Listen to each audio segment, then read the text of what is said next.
Hello, my name is Bill Webb, aka Billy Indiana. This is a new video series called Today and Tomorrow. Kind of sounds like a Ryan Lockett game. Anyway, this series will include 3 videos. The first one is called Coming and Going, also not a Ryan Lockett game. It's actually about how I've used trading to help keep our board game collection more lean and also more functional for our family. The second video is called Kickstarting the Future, and I'll talk about the Kickstarters I've invested in and hope to receive in 2020. The last video is called What's Next for Billy Indiana. In that video, I hope to talk to you about my goals and my vision for the future of this channel. I hope you'll stay tuned and watch all the videos, but for now, let's jump into this episode.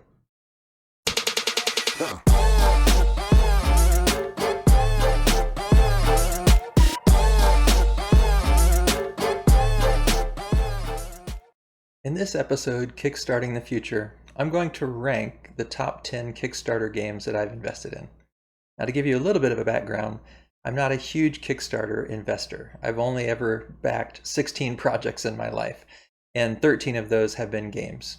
So when I'm ranking my top 10, it's not out of a huge number of games, but I'm looking forward to most of these games. I've only ever received a couple of them, and so most of them are still coming to my collection later this year, and I want to tell you a little bit about why I invested in each one and what I'm looking forward to in each game, and ranking them for my level of excitement, basically.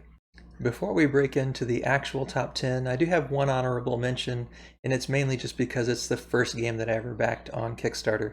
It was from 2018, and it was called Subatomic by Genius Games. Actually backed at the Chemistry Collector's Bundle and got a lot of other games from Genius Games that I have in my classroom. And so that was my first Kickstarter, honorable mention here, but we're going to focus in on the 10 that I ordered in 2019 and early 2020, the ones I expect to receive this year. Number 10, and if you watch a lot of top 10s, you're going to know that I'm going to cheat a little bit here. Number 10 is 3 games. And the reason that they all 3 fit at number 10 is because I ended up only backing them at the Pledge Manager access level, and at least at this point, haven't pulled the trigger on any higher backing. So the 3 that tie at number 10 are Time of Legends Joan of Arc by Mythic Games. And this one is just such a huge game and a miniatures-based game. We've never really played miniatures-based games, and the cost was so high and the game so huge, I just felt like I couldn't justify the investment at this time for our family and our gaming style. The second at number 10 is Titans by Go On Board. Another bigger game, a little bit more expensive, and it came about at a time when our finances were shifting towards the not so stable, and so I felt like I really couldn't justify investing it at this time. But it does look like a beautiful game and a really exciting game, one that I think I would enjoy. And the third game at number 10 is Return to Dark Tower by Restoration Games. It looks amazing. I think we would enjoy it. It looks like a lot of fun. But again, it came about at a time where finances were a little tighter, and so couldn't really justify investing in this one. It is a pretty expensive invest, but it looks great. I wish we could. Maybe we'll know someone in the future that has it and we can give it a try. Looks like a great game. So those 3 are number 10. Number 9 is Builders of Blankenburg. This is a game by Peter Schultz and Cobblestone Games, and I backed it at the Mare level, which included the big expansion, Fields and Flocks, and the mini expansion, Foundations, and the other mini expansion, Cutthroat. We actually kickstarted this in 2019, but received it already in January 2020. And Janelle and I have played it a few times with and without the Fields and Flocks expansion. And if you've watched the first video in this series, you'll know that we eventually did trade it away. It was a fine game. We enjoyed it well enough, but it was a little slow for our taste. It seemed like it was really hard to get the game going. It was hard to get the resources needed early in the game. Kind of felt like you were battling the game more than you were competing against the opponent. But we did enjoy it enough to get a few plays in. But in the end, we realized it's not going to probably make it to the table very much compared to other games we enjoy more.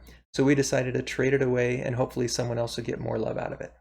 That is number 9, Builders of Blankenburg. Number 8 is Britannia Classic and Britannia the Duel. This is by Will Townsend and PSC Games, and I invested at the Invader level, which included both the classic version and the duel version. It's at number 8, even though I haven't had a chance to play it, because I think the style of game probably won't suit Janelle, my wife, as much. It looks like it'll be a lot of fun for me. I'm hoping she'll be willing to try the duel, maybe the shorter version of the game, a little bit more often with me. But we'll see. Maybe she'll like it more than I think.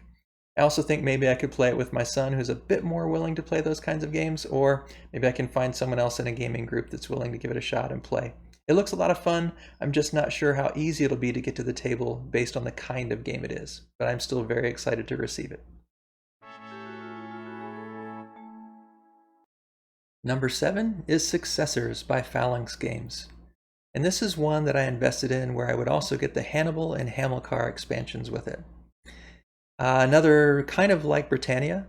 I'm not sure how much my wife will enjoy it, so it's also a little bit further down the list here at number 7.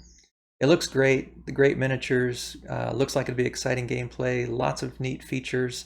So I am excited to get it. Again, just a bigger game and more combative game. We'll see if I can keep getting it to the table over and over, but I am very excited for number 7, Successors. Number 6 is Madeira by What's Your Game?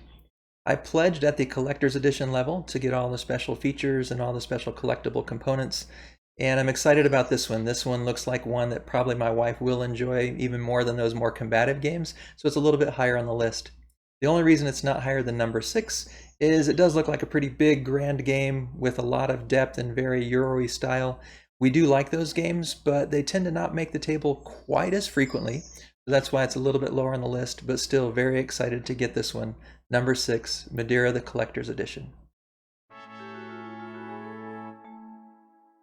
And now we break into the top 5. At number 5 is On Tour. It's a reprint of the board game On Tour by Chad Deshawn and Board Game Tables. And we've played On Tour online, following Game Boy Geek Dan King as he did a playthrough online and we could follow along with a printed copy. We enjoyed it, and so we decided to invest in this Kickstarter and are looking forward to receiving it in July. Number 4 is Time of Legends Destinies by Lucky Duck Games. The Time of Legends connection is what got me excited about Joan of Arc, which in the end proved to be too big for us, or I think it would be, but this one seems just right. Destinies is that narrative-style, app-driven game, both of which we love. It looks like it has a map kind of like Seventh Continent with the tiles that build out, and Seventh Continent's one of our favorites. We backed it at the legendary chest pledge and are excited for all those expansions and upgraded components. Really excited to receive number 4, Time of Legends Destinies. Number 3 is After the Empire by Gray Fox Games. And man, am I excited for this one. I haven't ever really tried a tower defense game, which is what this appears to be. But boy, those components of the castle and fortress pieces and actually building up the castle and fortress on the board, that looks really exciting. I backed this one at the fortress level to get the neoprene playmat and the game trays, and can't wait to get this one. This is one of the ones we're most excited about, obviously, since it's number 3, After the Empire by Gray Fox Games.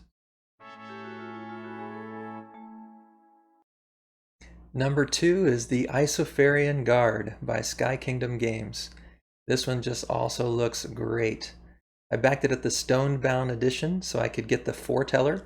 If you're not familiar with Foreteller, it's an app where there will be voiceover narration. There's a narration for a game that I recently reviewed, Forgotten Waters, and we love that aspect of the game. It gets you so immersed. So this one, Isofarian Guard, has that same element, that narrative style, that voiceover action in the app. It looks great. We can't wait to get this one. Lots of maps. There's tokens that you're bag pulling, all kinds of different features. Some things that are mechanisms we never tried before and excited to try. But the theme of this game really appeals to me, and the scope of the story in this game really appeals to me.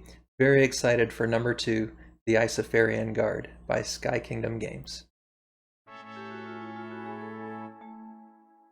And finally, number 1, Sleeping Gods by Ryan Lockett and Red Raven Games. And this one just has me on edge waiting for this one. I can't wait. We love Ryan Lockett games. This one with the story like Above and Below, Near and Far. The art that Ryan Lockett produces is always just gorgeous. And this one looks so huge. The scope of the book turning page to page and map to map.